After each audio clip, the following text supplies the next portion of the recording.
Redlands around 1893. She graduated from Union High School of Redlands 4 years later. And she went on to receive her Bachelor's of Arts from Stanford University. She then moved to Germany where she taught English. She was living in Europe and traveling in France when the war broke out in the summer of 1914. She immediately joined the war effort through the American Hospital in Paris. She later served with the American Fund for French Wounded before returning to the United States in 1916.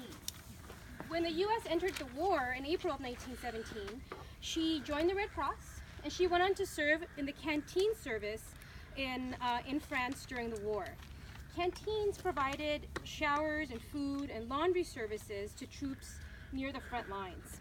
Her proximity to the action often put Florence and her fellow canteen workers in dangerous situations, as she described in her many incredibly descriptive letters that she wrote to her family here in Redlands during the war.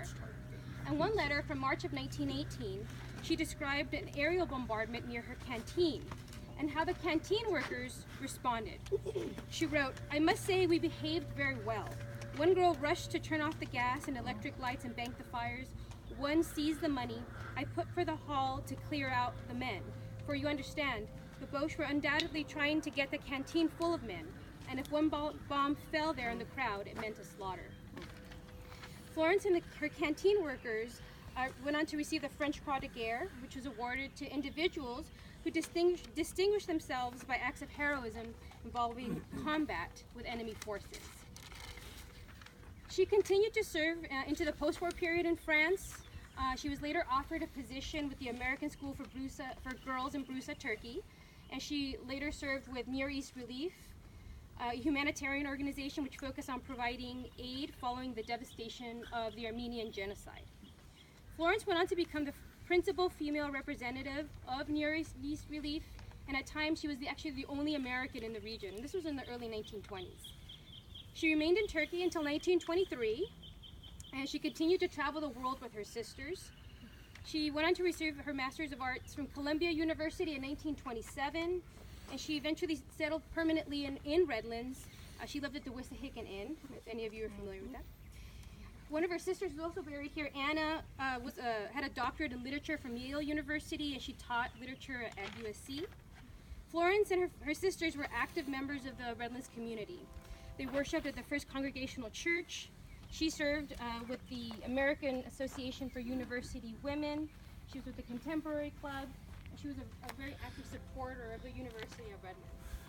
She died in 1959. She was the youngest of her sisters, and she was interred here with her family. So the upright marker you see there has the names of her parents and some of her sisters. And then the flat markers you have for Florence, her sister Charlotte and Anna, her mother, and then there's an upright marker for her sister Emily, who died in the 1880s, very early, or actually right now. Which is actually behind this larger marker here. Her father had died earlier before they actually moved here. She's a really fascinating woman.